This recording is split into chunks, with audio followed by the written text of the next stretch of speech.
You know, all questions were fair game during our interview with Governor Hickenlooper. I asked him about the Dakota Pipeline issue, where he stood on that.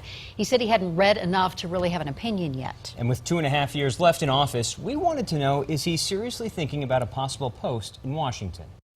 As a potential candidate for Interior Secretary, are you loosening or tightening your stance one way or the other to be more appealing across the board? No, I think the bottom line is that, I mean, any ambition I may have had to be Secretary of the Interior, I think is almost minute, because I'm not going to back away. It's private property. Our country is based on freedom, you know, on liberty, and on, you know, the rule by law, that we have a system by which people acquire property, they work hard, they save enough, they buy a house or they make an investment. And government can't just come in, and even local government just can't come in and say, we're sorry, some people don't want that activity that you're doing. And it's very different than zoning, right? This is in the Constitution, that these mineral leases are part of their private property. When the vice presidential talk came up, you said you love the job that you have now, but of course you'd listen. Does that still apply for any cabinet position? Oh, sure. As I just demonstrated, I'm not going to compromise what I think is in the best interest of the state. And I think if you go down the list of the places where I've done that, it makes me pretty much unselectable.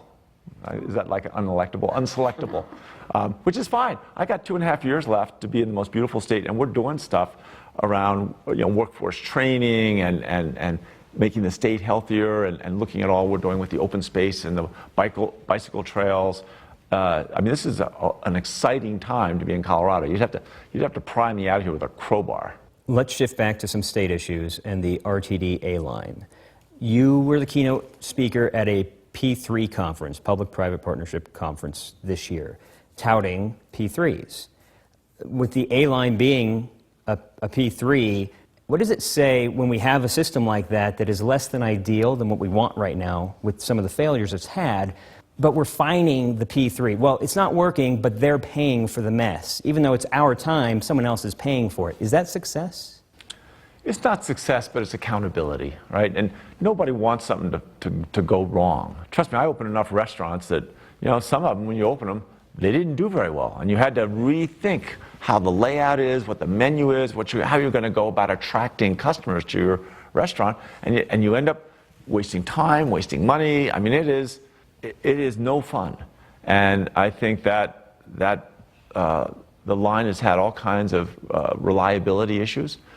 They need to fix it, right? And if they fix it, we're still going to be a little bit unhappy that it took so long and that we wasted our time.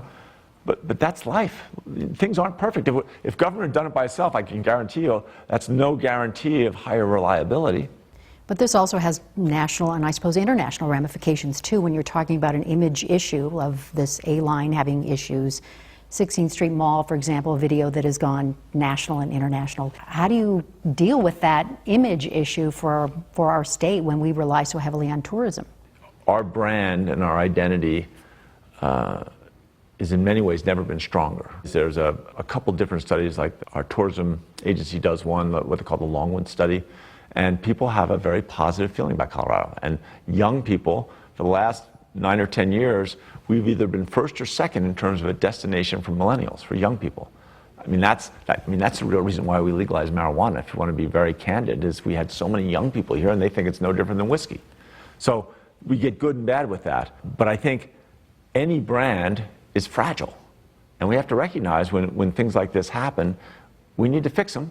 And we need to make sure that as they're fixed, we find a way to tell the world about it, to make it newsworthy in some way, that we demonstrate that the 16th Street Mall is completely safe and elegant, and that you can take the train in from the airport and know you're going to arrive on time. Let's talk about the legislature, the session coming up. If Democrats win the House and the Senate, what would you like to see go through that has been blocked to this point?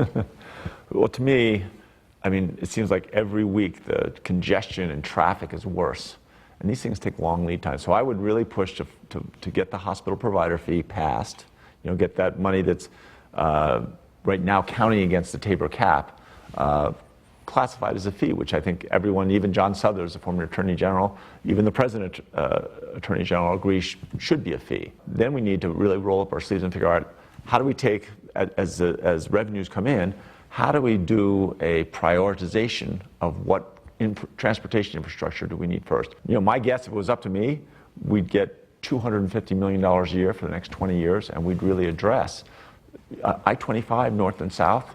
It's a mess, right? You get up near Fort Collins, it is a train wreck every day.